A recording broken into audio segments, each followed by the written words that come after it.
decía, agradezco en primer término la invitación que me ha sido formulada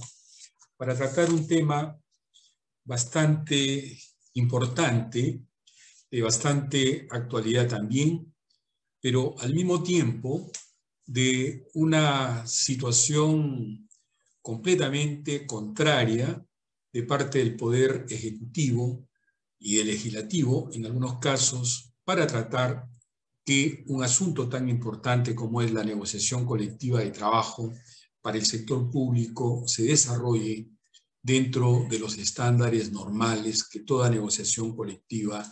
trae consigo. La negociación colectiva de trabajo tiene su antecedente más importante en el Convenio Internacional número 87 de 1948, que está relacionado con la libertad sindical y la protección del derecho de sindicación de los trabajadores, naturalmente del sector particular. Es así como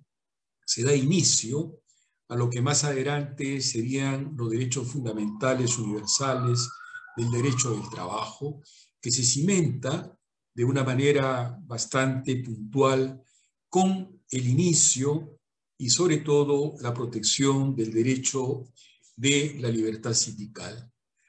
Esta libertad sindical se tiene que entender como la autodeterminación que los trabajadores tienen para agruparse dentro del gremio que sea de su elección. Pero también esa misma autodeterminación va consigo respecto de las organizaciones gremiales ya debidamente constituidas a efecto de poder lograr la concreción de sindicatos de niveles superiores, de manera que esta sindicación pueda tener ese cobijo a lo largo y ancho de las instituciones sindicales que han sido desarrolladas en un país determinado. Seguidamente hemos tenido el año 1949 la ratificación del Convenio Internacional número 89, o 98, perdón. Esta convención internacional traía un elemento adicional que era la protección de ese derecho sindical al que se había hecho referencia precedentemente, pero al mismo tiempo traía dentro de su estamento la particular situación de permitir ya al sindicato lo que se conoce como su acción sindical. Y esa acción sindical, para que sea efectiva, merece naturalmente de un plus de protección, en razón de que la acción, como su nombre lo indica, trae consigo mover a esa organización sindical hacia los aspectos medulares que le dieron origen o que le permitieron su propio nacimiento. Es su razón de ser, la acción sindical. Y una de las manifestaciones más importantes que se conocen de esta acción sindical es precisamente la negociación colectiva de trabajo. Esa negociación colectiva de trabajo, ya de una manera muy específica, será establecida por el convenio número 154 del año 1981. Es por primera vez que un aspecto tan crucial para la legislación y el proceso de evolución y de progreso de los pueblos y naturalmente de los trabajadores se va a ver coronada a través de la ratificación de este convenio internacional, que desafortunadamente el Perú, por razones que no se pueden entender ni explicar, no lo ha ratificado a la fecha. Las otras dos convenciones internacionales sí lo han sido, al igual que aquel convenio internacional 151, que de una manera específica también, tan solamente para los trabajadores del sector público, es erigida esta disposición, de manera que tanto para el sector particular cuanto para el sector público exista una regla legal específica a fin de que sea posible la negociación colectiva en ambos sectores. Desde luego que una cosa es negociar dentro de la estructuración propia de la actividad particular, debido básicamente a que las empresas de capital o las empresas en general generan sus propios recursos, desarrollan todas sus estrategias económicas dentro del sistema en el que nos movemos, a fin de poder obtener esos recursos que le permitan maximizar su propia actividad, pero al mismo tiempo para mejorar sin mayores tribulaciones tanto las remuneraciones de los trabajadores cuanto los aspectos relacionados con sus condiciones de trabajo. Por lo tanto, dentro del sector particular, la negociación responde a una libertad que fundamentalmente es casi ilimitada, salvo algún tipo de situaciones que puedan de pronto desmerecer esa libertad, el desarrollo y el desenvolvimiento de una negociación colectiva, verbigracia la falta de respeto, por ejemplo. La libertad no puede, dentro de los negociadores, generar un ambiente corrosivo que no permita precisamente el avance de la negociación colectiva. No olvidemos que la negociación colectiva es desarrollada obviamente por negociadores que han prestado del derecho diplomático todo el arte que está consigo y que lleva el propósito mismo del desarrollo de esa negociación. Por lo tanto, el respeto que los interlocutores deben tener dentro de este ambiente es uno de los que probablemente mejor se aprecia para los fines de poder establecer este criterio de libertad. Luego está el principio de razonabilidad, que va de suyo con el principio anterior, toda vez de que los caprichos que se puedan presentar dentro de una propuesta negocial están absolutamente todos ellos proscritos por la razón misma que conlleva a que cuando se esté negociando, fundamentalmente sea la razón la que tenga que primar con la finalidad de que esa conjunción de ideas, ese debate que se va a producir entre las partes, ese conflicto mismo que está trayendo consigo modificar el statu quo de la empresa o de la actividad empresarial, no permita pues que a consecuencia de esos hechos se puedan ir hacia situaciones extremas donde la razón, desde luego, sea dejada de lado. En el sector público, la situación tiene naturalmente características que son totalmente diferentes, debido en primer lugar a que dentro del Estado existen las empresas o las entidades personalizadas, es decir, aquellas entidades públicas que se encuentran alrededor del Estado. Son entidades que viven del presupuesto que el Estado les genera a ellas. Y por lo tanto, ese presupuesto, que es producto de una serie de acopios, de recursos que el Estado se permite desarrollar a efectos de poderles acordar a estas entidades esos recursos, como es natural, no es posible pues que frente a un presupuesto debidamente estructurado se puedan generar algún tipo de enmiendas, ya que no habría forma de poder obtener los recursos con el afán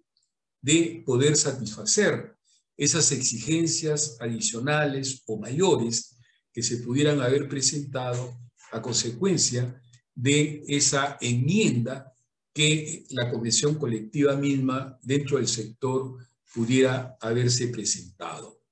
Existen desde luego también las entidades públicas no personalizadas, así llamadas, porque todas ellas tienen por soporte fundamental la generación de sus propios recursos. Es decir, son empresas que pertenecen al Estado y a partir del momento en que su creación se ha producido, esos trabajadores que le prestan sus servicios son trabajadores dependientes. A diferencia del trabajador público, de las entidades a las que anteriormente me he referido, en las que en realidad la relación de trabajo que tienen con el Estado es un acto condición, fundamentalmente porque lo que ellos desarrollan como trabajo es la prestación de servicios para que los servicios públicos que el Estado es el garante y es el encargado de desarrollar se puedan cumplir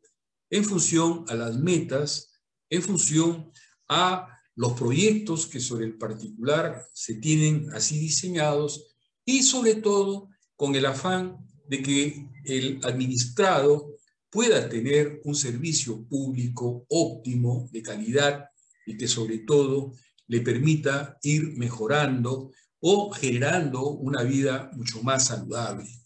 Por lo tanto, estas otras entidades que pertenecen al Estado, pero que están bajo la cubierta de una sociedad de capital, indudablemente que esas empresas tienen que necesariamente regularse por el régimen laboral que corresponde al sector particular. ¿Por qué? Porque en realidad el Estado generó para sí una actividad productiva, de manera que como tal sale a competir con el sector particular con una serie de estrategias, pero también basado en un propósito que es elemental, que es la de competir con el sector particular para obtener recursos que le permitan con ello al Estado poder resolver otros problemas que tienen que ver con aquellos servicios públicos que se encarga de generar. Si no fueran por estas empresas, que naturalmente en el medio han sido totalmente satanizadas con el afán de que este monopolio duro que perteneció al Estado sea trasladado al sector particular con las características y con las consecuencias que esa actividad tiene. El ejemplo que actualmente tenemos, por ejemplo, del gas. El gas en el Perú tenía un solo precio cuando Solgas, que es una empresa del Estado, se encargaba de su distribución, al igual que el petróleo y sus derivados, cuando Petroperú era el encargado exclusivo de mantener ese monopolio. Pero todo esto se destruyó con la Constitución que actualmente nos rige, con el solo propósito de que ese monopolio pase a manos particulares, y se han señalado pues N cantidad de justificaciones con el afán solamente de no permitir al Estado pueda tener él esas herramientas económicas para poder igualmente agenciarse de esos recursos que los necesita, además, a efecto de poder generar derechos y un bienestar mucho más generalizado. Todas las empresas públicas que pertenecen a los estados tienen pues esa dualidad de características. Y tenemos el ejemplo acá de Chile, de que tanto se señala como un ejemplo a seguir. En Chile no hay petróleo. Sin embargo, el Estado chileno tiene una empresa estatal que se encarga precisamente de la actividad petrolera. Y esa empresa se encuentra en el Perú. Sin embargo, el Perú, que es un país petrolero, somos el segundo país después de los Estados Unidos que descubrió el petróleo. Antes de la guerra con Chile, en el Perú existían 3 refinerías de petróleo en la zona de Tumbes. Éramos un país exportador en esa época de los primeros derivados que se conocían del petróleo. Vean ustedes esa actividad tan añeja que nosotros hemos tenido, en el camino fue destruida prácticamente por intereses que yo podría calificar hasta de mezquinos, porque gracias al petróleo y al gas nosotros teníamos empresas petroquímicas, y esas empresas petroquímicas eran las que generaban la urea, por ejemplo. Fuimos exportador de urea. Actualmente tenemos que importarla porque esa empresa petroquímica de urea, el señor Fujimori la vendió como chatarra, no obstante no tener más de 5 o 7 años que había sido adquirida del Japón llave en mano. Es así pues como en este país, desafortunadamente, la situación económica del Estado ha sido totalmente pulverizada con la finalidad única y exclusiva de maniatarlo, de modo pues que no tenga esa capacidad que pueda permitir generar, en primer término, los servicios públicos generalizados para la población peruana, pero en segundo lugar, y esa es una de las partes más importantes tal vez de esta disertación, que se le acuerde a los trabajadores derechos laborales que puedan permitirle, ahí donde ellos trabajan, sea para una empresa personalizada o no personalizada, esos recursos que puedan permitirle verdaderamente tener una prestación de trabajo digna, que es lo que se viene a lo largo de los tiempos tratando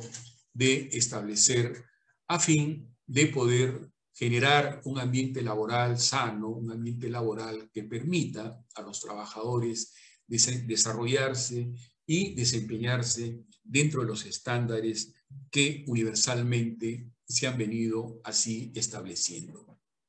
Pues bien, la negociación colectiva en el Perú, al igual que en la mayoría de los países de América Latina, han tenido desafortunadamente una suerte de no desarrollo o de desarrollar en todo caso una legislación que sea antinegociación colectiva. Es decir, se han dictado ahí en los países de América Latina, donde esta legislación existe, normas que verdaderamente dentro de la negociación misma representaban el antídoto de la negociación en cuestión. Por ejemplo, nosotros dentro del sector público desde 1950 hemos dictado normas que tienen que ver con el aspecto de las relaciones colectivas del sector público. La norma 11377 del año 1950 prohibió de una manera tajante y sin ambages la sindicación dentro del sector público. Y aquel trabajador que osara hacer un ambiente sindical dentro de su repartición, por pena tenía la destitución de ese trabajador. A pesar de ello, los trabajadores, sobre todo del magisterio, a partir de la década del 60, desoyendo esa situación existente en torno a la prohibición antes referida, lograron finalmente organizarse a través del sindicato que actualmente se le conoce como el SUTEP, y a partir de la regulación de sus estatutos y de su organización gremial, lograron, a pesar de la exigencia de leyes que establecían la prohibición de la negociación colectiva y el despido de aquellos que osaran generar ese desarrollo, a despecho de ello, estos valerosos trabajadores lograron dar inicio a la negociación colectiva en nuestro país. El resto ya es un poco de historia, pero desde luego es importante pues señalar de qué manera es que esta obstrucción a la negociación colectiva se generó en nuestro país. Con posterioridad, y es ahí donde aparece un fenómeno absolutamente inédito para lo que podríamos nosotros concebir como un verdadero derecho, de que dispositivos como el 276, la Constitución del año 79, la Constitución actual, señalan que los trabajadores públicos tienen dos derechos dentro de las relaciones colectivas de trabajo. el derecho de sindicación y el derecho de huelga. A consecuencia de esa suerte de omisión en torno a la negociación colectiva, durante varias décadas, virtualmente se prohibió que esta negociación colectiva pudiera generar algún tipo de beneficios. Y existieron por lo menos dos dispositivos legales, como fueron el Decreto Supremo 003 del año 82 y el Decreto Supremo 026 del mismo año, que señalaban que dentro de las relaciones colectivas era posible la negociación colectiva. Sin embargo, se precisaban una serie de candados para no permitir que esta negociación pudiera tener la fluidez que uno espera de una institución que tiene estas características. Una de ellas era, pues, la existencia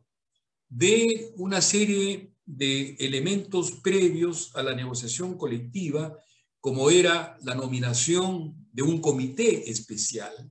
que ese comité especial de negociación colectiva debía tener toda la justificación de tipo legal, administrativa, a fin de poder establecer la suerte de viabilidad que debía tener esa negociación colectiva. Luego se señalaba, pues, que la negociación colectiva debía ir de la mano con el presupuesto de la República. Y el artículo 60, tan mentado de la Constitución anterior, prohibía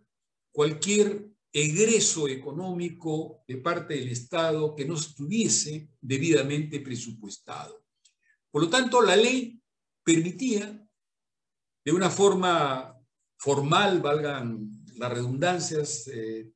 sobre el tema o sobre lo que se está señalando, era posible una negociación colectiva. Sin embargo, era prohibido de que esa negociación colectiva pudiera mejorar la situación de los trabajadores yendo en contra, como no podía ser de modo diferente, del presupuesto general de la República. Por lo tanto, la antinegociación se encontraba presente dentro de este esquema que sobre este particular se había así establecido. A partir de 1990, las leyes presupuestarias del Perú, absolutamente todas, incluyendo la que se ha dictado el año anterior, han hecho N cantidad de prohibiciones encaminadas a que no sea posible una negociación colectiva dentro del sector público. Asimismo, estas normas presupuestarias, aparte de la prohibición, declaraban nulas de pleno derecho cualquier incremento de remuneraciones que se pudieran presentar. Y por último, para que no exista duda sobre el particular, se señalaba que cualquier negociación colectiva única y exclusivamente debía versar sobre aspectos relacionados con las condiciones de trabajo. De esa manera, desde el año 1990 a la fecha, podríamos indicar incluso, ha sido, por las normas presupuestarias, toda una situación de menoscabo, de impotencia y de frustración que puedan tener los trabajadores públicos a efectos de desarrollar sus propias negociaciones colectivas, habida cuenta que las leyes presupuestarias así lo han determinado. Pero no solamente ha sido eso que se ha presentado en el camino, sino que la ley Servir, que es la ley número 30.057, si bien es cierto, permite igualmente que una negociación colectiva dentro del sector público sea posible. Sin embargo, esta propia ley, al igual que las normas presupuestarias, yendo de la mano, hace exactamente las mismas prohibiciones. Es decir, no se puede generar una negociación colectiva que traiga consigo incremento de remuneraciones, por muy mínimos que sean, debido a todo este esquema que legalmente se ha venido estructurando y estableciendo desde la década de 60 a la fecha, de que la negociación colectiva tiene que respetar fundamentalmente lo que se conoce pues como el principio de la reserva y del respeto incólume de la ley del presupuesto, lo cual permitiría en cierta medida cierta lógica. Sin embargo, si vamos a hablar de la negociación colectiva,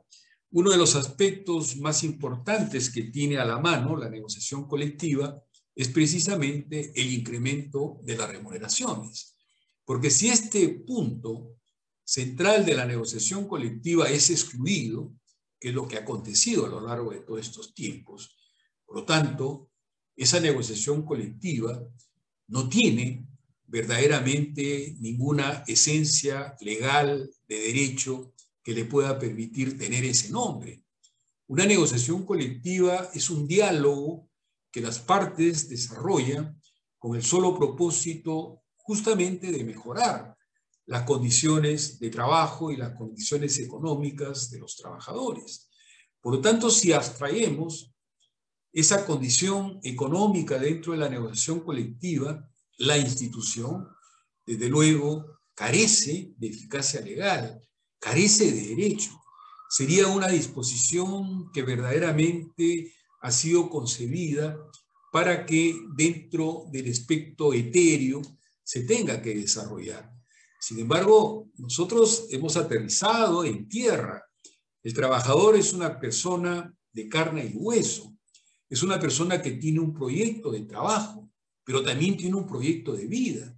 Es probable que se haya casado, que tenga hijos que van a ir a la escuela primero, al colegio después y a la universidad posteriormente. Y por lo tanto, este hombre que está trabajando, que tiene más experiencia, que tiene más antigüedad dentro del trabajo, es natural, razonable y justo que pueda tener en ese camino un incremento remunerativo precisamente para hacer frente a esos proyectos que le son propios. Fue ya la jurisprudencia del Tribunal Constitucional la que de una manera, grosso modo, sostenida, ha venido enmendando aquello que la ley laboral de la negociación colectiva estableció y, a su vez, lo que las leyes de los presupuestos de la República han venido estableciendo. Es así como la primera jurisprudencia que se tiene registrada, que es la número 1035 del año 2001, Municipalidad de Breña, por primera vez el Tribunal Constitucional va a concebir de que la negociación colectiva dentro del sector público es un derecho fundamental. Y va a ser también la primera que va a establecer que las mejoras económicas son posibles a través de una negociación colectiva. No pasó mucho tiempo y, oh sorpresa, el mismo Tribunal Constitucional, en la sentencia 1663 del año 2003, va a dar un paso hacia atrás en la jurisprudencia del caso Esalud. Va a retrucar lo que 2 años antes había precisado respecto al incremento de las remuneraciones y al derecho fundamental que debía tener una negociación colectiva dentro del sector público. Va a señalar de que la parte económica no puede merecer en lo absoluto ninguna cabida dentro de estas negociaciones colectivas de trabajo. Posteriormente, en la sentencia 0008 del año 2005, que es proceso de inconstitucionalidad de la Ley Marco del Sector Público 28175, una vez más va a ratificar que la negociación colectiva de trabajo dentro del sector público es un derecho fundamental. Y a partir del año 2005 hacia adelante vamos a tener una serie de sentencias constitucionales que van a ir abriendo progresivamente este espectro cerrado, sinuoso, a través del cual la negociación colectiva dentro del sector público se había venido desarrollando. Es así como ya en la sentencia 1417 del año 2005, el Tribunal Constitucional va a señalar que existen las normas, reglas dentro de la Constitución y las normas, principios en el interior de ella. Todas las constituciones tienen dos partes que las identifican de una manera cabal. Una de ellas es la parte que podríamos concebir como la parte dogmática, a través de la cual la Constitución desarrolla estos derechos fundamentales que, como todos nosotros sabemos, fueron anteriores incluso a la formación de los estados. Estos derechos son inalienables. Estos derechos nacieron con el ser humano, pero también la Constitución pues tiene una parte que es orgánica, que es a través de la cual los poderes públicos desarrollan las legislaciones o las leyes que nos vienen regulando desde que el hombre finalmente decidió vivir de esta forma nucleada como una persona de derecho, una persona que está al interior de todo un sistema jurídico así establecido. Por lo tanto, aquí pues con esta norma jurisprudencial, lo que la Constitución nos traía consigo era hacernos recordar la existencia de esos dos grupos de normas que son pues la norma que indudablemente dentro de la Constitución requiere de una ley y aquellas otras normas de derechos que son autoaplicativas. Es respecto de las primeras que nos interesa abordar este tema para poderlo entender, porque el artículo 28 de la Constitución habla de la negociación colectiva dentro del sector particular en su inciso 2, pero también el artículo 44 de la Constitución habla del derecho de sindicación y del derecho de huelga de los trabajadores del sector público. Ahora bien, estas dos normas, para señalarlo de una manera directa, el Tribunal Constitucional señaló pues que era una norma regla que necesitaba de todas formas desarrollar todo un proyecto de una norma legal específica e instó ya a partir de ese momento al Poder Legislativo para que se encargase ella de desarrollar esa legislación propia, de modo pues que los trabajadores del sector público pudieran hallarse debidamente coberturados por una ley salida del Poder Ejecutivo, ya que todas las disposiciones vinculadas con la negociación colectiva del sector público, absolutamente todas ellas habían sido dictadas y promulgadas por el Poder Ejecutivo. Por lo tanto, el empleador, que es el Estado, era el árbitro, era el legislador para su propia conveniencia de las relaciones de trabajo del personal que él recluta para que le brinde sus servicios frente a los servicios públicos que éste desarrolla de manera cotidiana. Por lo tanto, el Tribunal Constitucional en este dominio lo que pretendía era zafar al Estado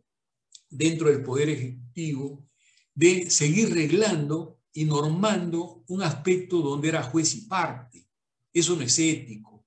eso no es moral, eso tampoco tiene el vestigio de ser legal. De ahí pues que, con buen criterio, el Tribunal Constitucional, a partir de esta sentencia, va a establecer que era el Poder Legislativo, a través de todo un séquito de procedimientos que son propios de este poder, a través de un debate de todas las bancadas del Congreso de la República, a través de todos los informes que pudieran ser escuchados, porque es una condición previa para que una ley sea dictada, tener a la mano una cantidad importante de informes, de dictámenes que pudieran ser hechos por todas las instituciones interesadas porque este dispositivo legal finalmente vea la luz. Pero los más importantes criterios que el Tribunal Constitucional va a presentarnos es a partir del año 2012. Y así tenemos la sentencia constitucional número 2566, que por primera vez nos va a hablar del arbitraje potestativo, de mucha importancia dentro del desenvolvimiento de una negociación colectiva que ha llegado a un punto muerto negocial. Resulta pues que el Estado, probablemente bajo el cobijo, ya hemos señalado, del presupuesto, siempre se opuso a que existiera esa probabilidad de acordar los beneficios salariales a sus propios trabajadores, amén de las leyes presupuestarias a las cuales igualmente me he referido. Por lo tanto, como no existía esa probabilidad de acordarle a estos trabajadores un incremento de remuneración, automáticamente la negociación quedaba en un punto muerto. La negociación era inducida en una nevera. Y fue esta sentencia que va a permitir el arbitraje facultativo. Vale decir, sin necesidad de tener que suscribir el acta arbitral, que es la condición sine qua non para llevar adelante un arbitraje. Pues bien, al verificarse determinadas situaciones que llevaran consigo determinar que no se estaba negociando de buena fe, entonces era posible saltar a través de la pérdida ese compromiso arbitral, de modo pues que el tribunal arbitral pudiera laudar el convenio colectivo que se había quedado en esa fase de absoluta indefensión debido a que una de las partes simplemente se estaba oponiendo a que la prosecución de ese convenio colectivo pudiera finalmente alcanzar el objetivo que se habían trazado las partes productivas al proponerlo. Pero van a ser las sentencias 0003 del año 2013 y 0023 del mismo año que el Tribunal Constitucional va a disponer que las normas presupuestarias o presupuestales que prohibían que las negociaciones colectivas de trabajo pudieran merecer dentro de su ambiente los aspectos económicos sea totalmente abrogada. Por lo tanto, todas esas disposiciones que durante más de 20 años las hemos tenido que soportar, porque ya conforme lo he mencionado, no solamente señalaban la prohibición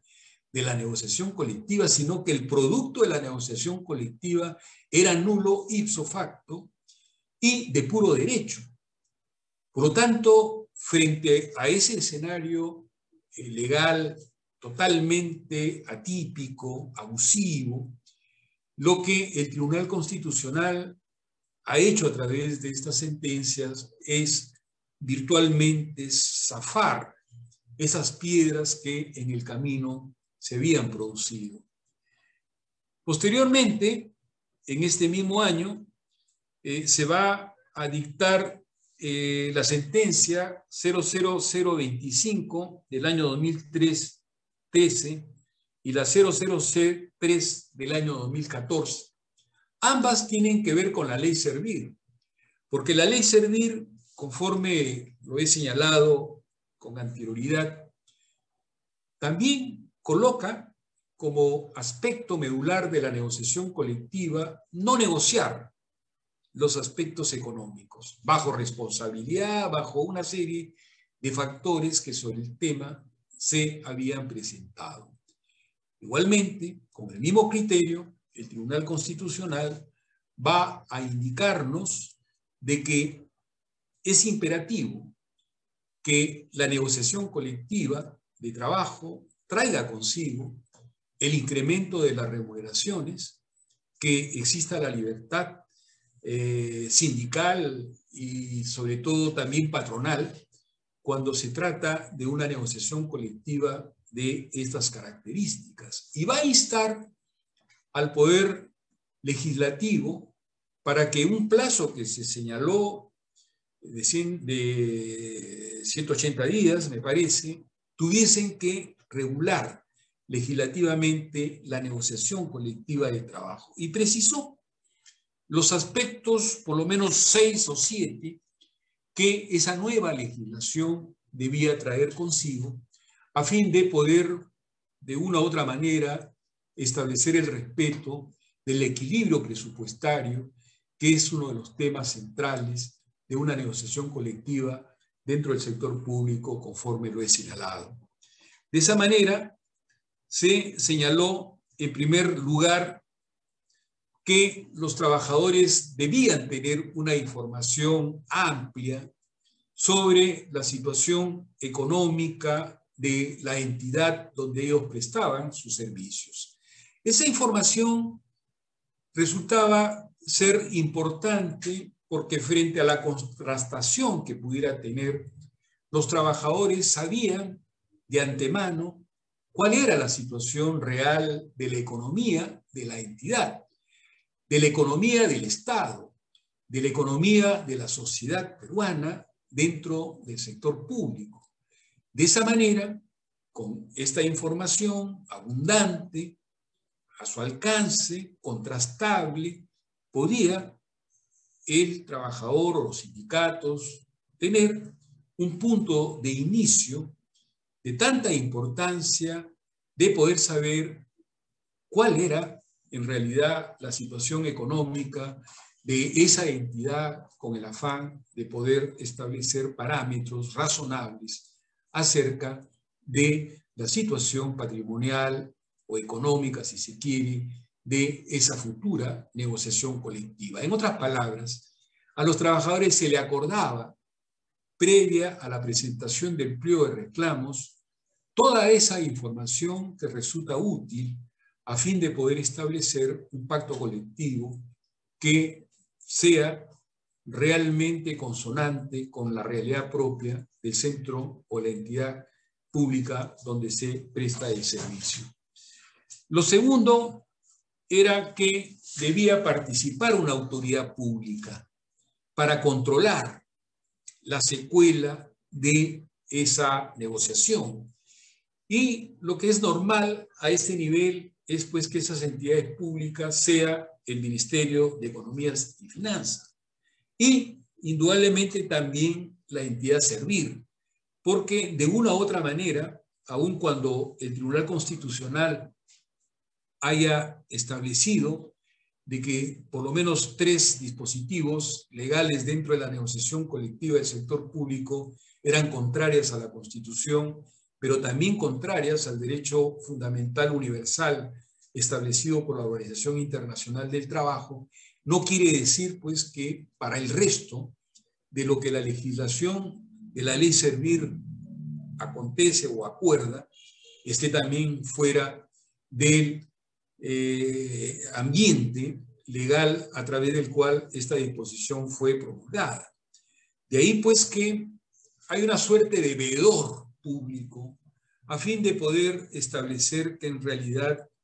las negociaciones que se están llevando a cabo dentro del sector público no vayan a ir mucho más allá de lo que son las fronteras financieras, presupuestarias que el Estado en este término debe preservar. Luego se señaló cuáles podían ser los modelos de la negociación colectiva y propuso que uno de ellos debía ser el centralizado. En segundo término, señaló que debía ser otro semi-descentralizado y finalmente un otro nivel de negociación que es el descentralizado. En cuanto al primero, estableció pues que eran los ministerios más importantes los que debían tener esa consideración para ser tratados dentro de este sector, pero sobre todo debían ahí figurar los poderes públicos, tanto el Poder Ejecutivo como el Poder Judicial. Era a ese nivel, habida cuenta de que su nivel es nacional, que era merecedora de una negociación colectiva centralizada. De modo pues que todos los agentes que estuviesen involucrados dentro de esta negociación, sin importar dónde ejercieran su labor, territorialmente hablando, eran beneficiarios de esta situación propia encaminada a tratar de mejorar las condiciones económicas y de condiciones de trabajo de los servidores. La negociación centralizada son ya de otros ministerios o de otras entidades, sobre todo las autónomas, las universidades y una serie de otras entidades públicas en las que era pues necesario, dentro de una articulación negocial, generar un ambiente de negociación para que lo que se pudiera establecer en la cúspide de la negociación sea igualmente establecida o normada dentro de estas otras entidades, de modo pues que esa articulación negocial pudiera permitirle a los trabajadores públicos una atención mucho más decorosa, mucho más plausible. Y finalmente, las entidades descentralizadas. Dentro de ellas, indudablemente están pues los municipios. Y dentro de ellas,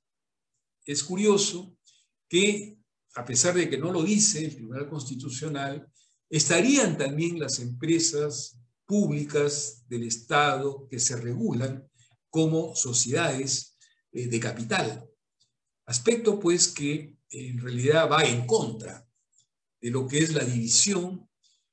internacional del trabajo privado y del trabajo público. Poco importa de que el Estado tenga una participación como entidad particular. Si es que la tiene, responde jurídicamente, legalmente, por esa decisión así adoptada.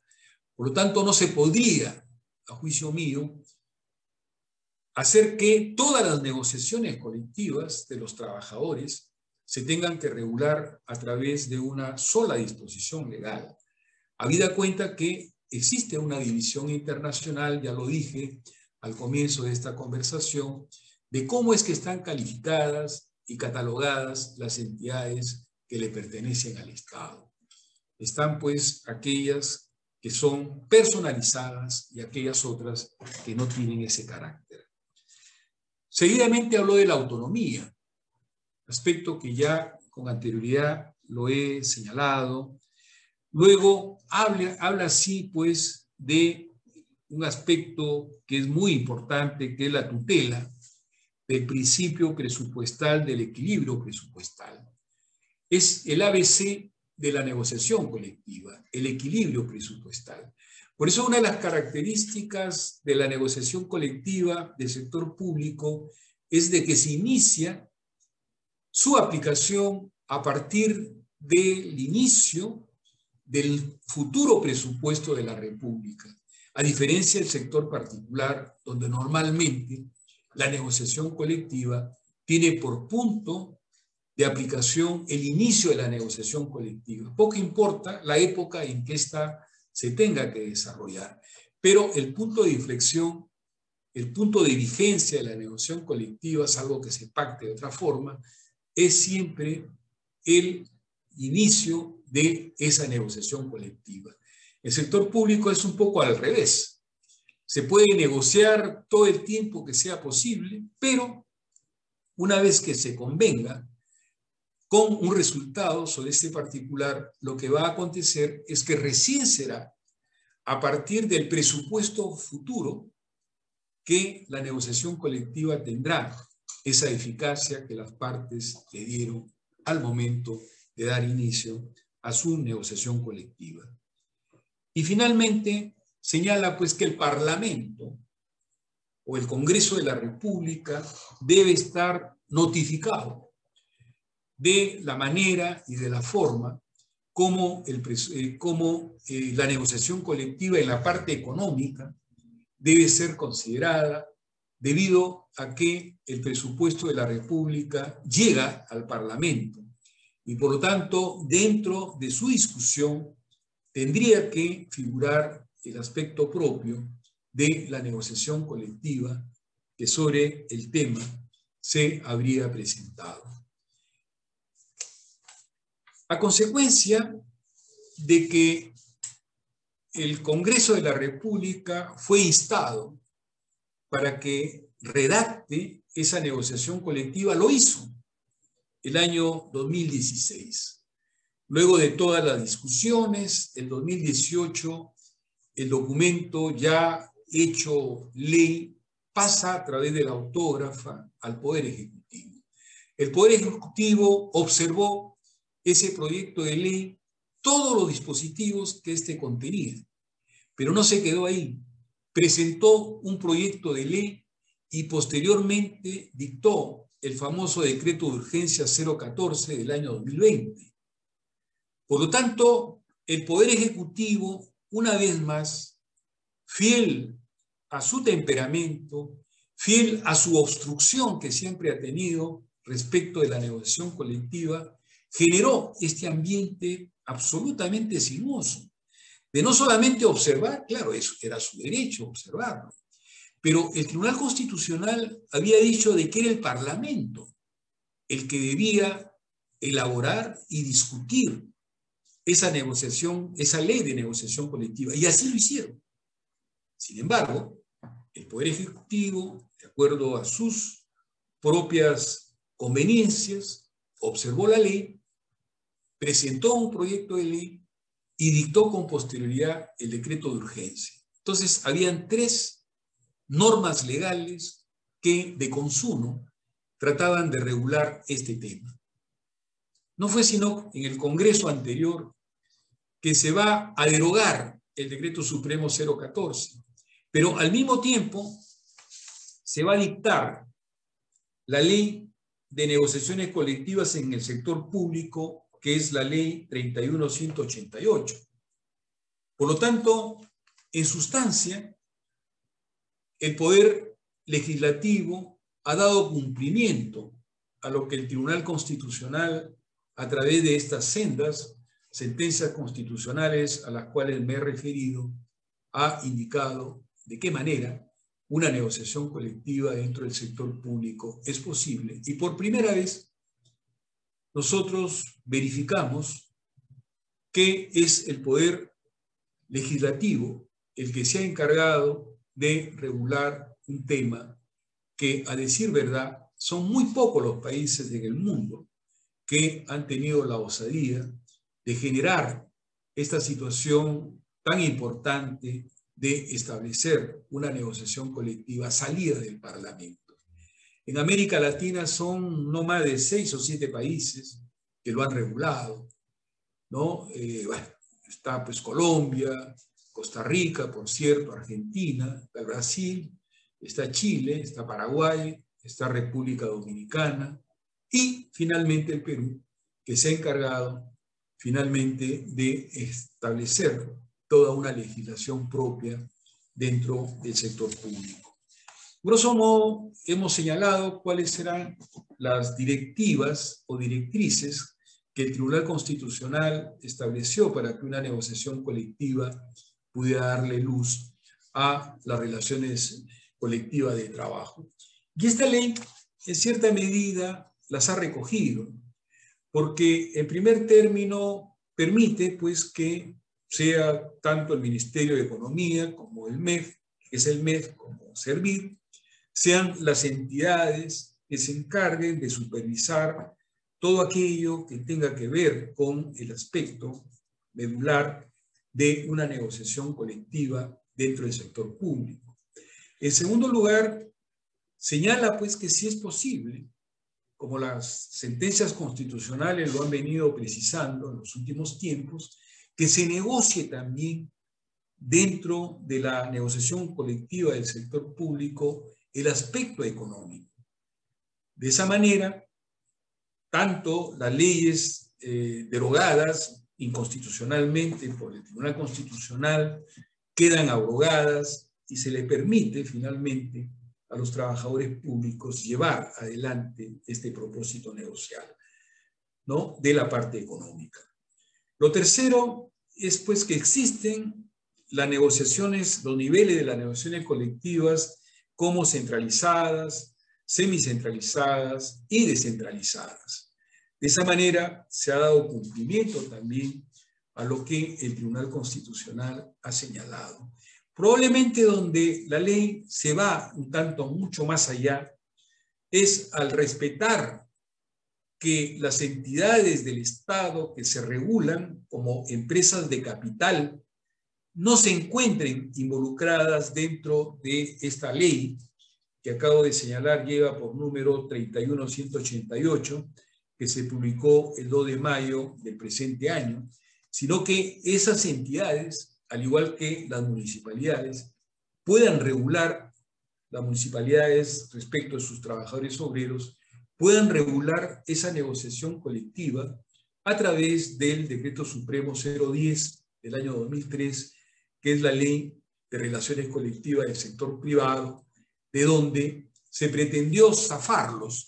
a estos trabajadores, pero que la ley finalmente se ha opuesto a ello y permite que estos trabajadores sigan regulando su negociación colectiva como hasta ahora lo han venido haciendo, bajo la égida de esta disposición legal a la cual me he referido. Luego, ha señalado también la nueva disposición legal cuáles son los principios a través de los cuales la negociación colectiva es posible. Y se recoge el principio de igualdad, el principio de libertad, el principio de razonabilidad,